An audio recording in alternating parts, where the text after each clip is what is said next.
Hi, welcome to this video. In the previous videos, we talked about different collection types like the dictionaries, the lists. But in this video, we want to look at the for each statement, which is also a type of control flow statement. It's actually under the looping statement, and it was deliberate that I did not talk about this at that time because the for each statement is applicable to majorly collection types. If you are new here and you've not watched our previous videos, I encourage us to go and watch those videos before coming back to this. So the for each statement in C# is a convenient way to iterate over elements in a collection.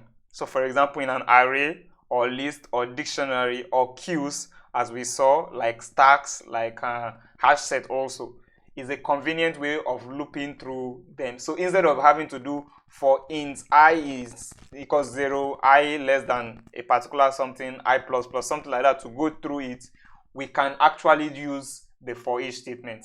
And in fact, for other ones like hash set, where we cannot use the for statement, for example, because we cannot do the indexes, for hash set, for stacks and queues, we saw in the last video that we cannot index them. We can't say at index 0 or index 1, for example.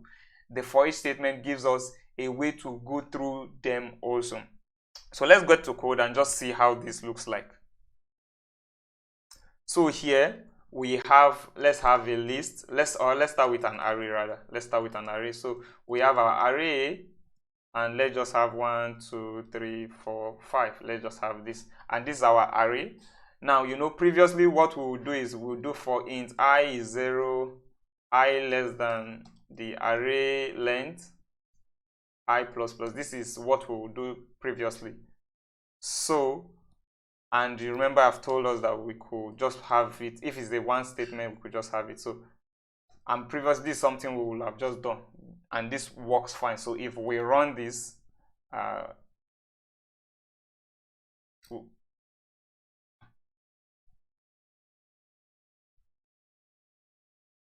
we see that it just prints out 1 to 5, which is working correctly the way we want.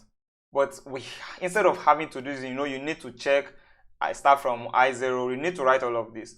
We have the for each statement. So with the for each statement, what you just do is the for each. And so here if it was with the when we are doing the first statement, you say I equals 0. So we could just say for I equals to 0. But with for each, what you do is, this is just basically how you do it. For each, the item in that particular type. So the reason why we are using int here is because we know this is an int, that data type inside each of them is an integer, so is of type int. So that's why. So but because we know we could use var, so I always usually use just var. So for the item in this array, I want to just come and I want to console write line I. So what this does is very beautiful, because for this now I don't need to be checking the index for each of them. All I just need to do is I say, okay, item in I, and I go with it. So for example, saying for each item inside of this array, which is for each of the items, that's basically what this does. For each of them, I want to perform some operation. So what do I want to do? I just want to console write line. So this is for an array. This also works fine for a list. So if I have a list here, and let's say we have a list of integer, and I have 1, 2, so let me just make them different. Let's say 6, 7, 8, 9, and 10. And I could just say I want to go through for each item in this list. So you see, for every item in this list, I want to actually go through it, and I want to console write line. So if we run this now also, you see we have 6 to 10. It goes through every item within our list and it just displays them. That's the list. We also talked about dictionary, so just want to show us. So we talked about the dictionary. You can also look through the items in the dictionary. Let me just use but when you look through for dictionary, it's a little bit different. So let me just say, let's go with string, and let's say a integer. Let's use integer. That's fine. So let me just instantiate them at the beginning. So we have, let's say 1 is 1, 1 is 1, we have, sorry, this, why does this, okay, so we have 2, 2, we have 3, let's just stop at 3, and oh sorry, comma, I was wondering why it was throwing the error. So we have the key and the value pair for each of them, and that's this. Okay, so we have this now, and if I want to go through my dictionary, I could just come through and say I want to go through my dictionary, and I could have item. And so because you know in a dictionary has key and a value, so we could just say I want to show the item.key. Let me just put this, and then we have the item.value. So what we're saying here, because for each of the pairs, this is a pair of key value, this is a string as the key and the value is 1. This is another pair, the key is 2 as a string and 2 as an integer for the value. So if we run this now, so let's run that now, and what you will see is the key and the value, the key and the value, the key and the value, exactly as we have instructed it to. So for a dictionary, each time you iterate through it, you have the key and the value within the item in which, for each of the items you are iterating through, for example with a dictionary. So that's for the dictionary.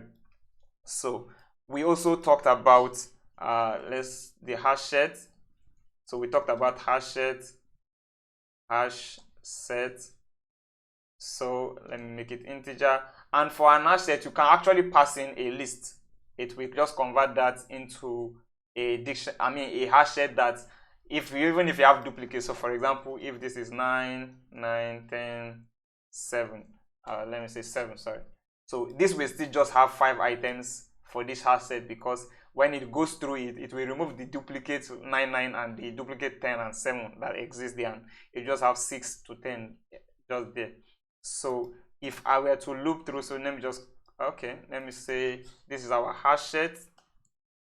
In our hash set, and I want to check every item in my hash set. So you see, I just need to, let me just clean this out from here. And you see what I have here is that I'm saying for every item in my hash set, I want to see what those items are.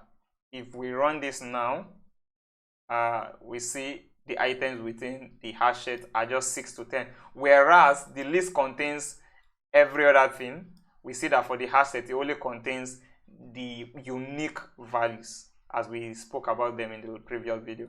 We also have for stack and for queues. So let me just create stacks and queues, and we'll just, but basically they work the same way. So we could have a stack, so a new stack of int, and it works exactly the same way. I could just say stack, and we see it will work in the same manner. So if we run this now, it's okay. So I've not put anything into the stack, so let me just say stack dot push, and we push in 4, and if we run this now, we should have what we have.